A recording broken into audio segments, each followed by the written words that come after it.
সেদিন কাটোয়া যাবো বলে ভোরবেলা ঘুম থেকে উঠে সোজা চলে এসেছিলাম হাওড়া স্টেশন। তারপরে আমাদের ট্রেন ঢুকেও গিয়েছিল আর আমরা ট্রেনে উঠেও পড়েছিলাম। সেই ভিডিওটা তো তোমরা আগের পার্টে দেখেই নিয়েছো। এরপর ট্রেন আমাদের ছেড়ে দিল। কিছুটা যাওয়ার পর এই বড় হাটটা দেখতে পেলাম। বাবা বললো এটা নাকি এখানে সব থেকে বড় হাট। তারপর আমি জানলার ধারে বসে সুন্দর এই হাওয়া খেতে খেতে অর্ধেক রাস্তা আসার পর এই সুন্দর দৃশ্যগুলো দেখতে পাচ্ছিলাম।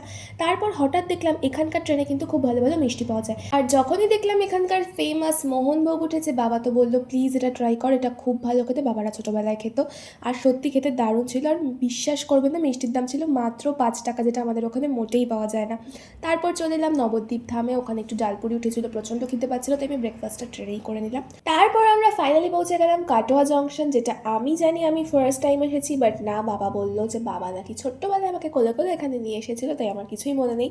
তাই ফার্স্ট টাইম বাবার সাথে বাবার মামার বাড়িতে এসেছি। তারপর স্টেশন থেকে বেরিয়ে সোজা টোটো ধরে চলে এলাম কুমোরপাড়ায়। আর আমরা যেহেতু কালী পুজোর আগের সপ্তাহে এসেছিলাম, তাই কিন্তু তখন একদম ফুল কদমে কালী ঠাকুর বানানোর প্রস্তুতি চলছিল আর খুব সুন্দর সুন্দর কালী ঠাকুর বানানো হচ্ছিল ওখানে। তারপর ফাইনালি চলে এলাম আমার মামা দাদুর বাড়ি। তো ভিডিওটা তোমাদের কেমন লাগলো কমেন্ট করে কিন্তু অবশ্যই জানিও। দেখা হচ্ছে তোমাদের সাথে পরের একটা নতুন ভিডিওতে।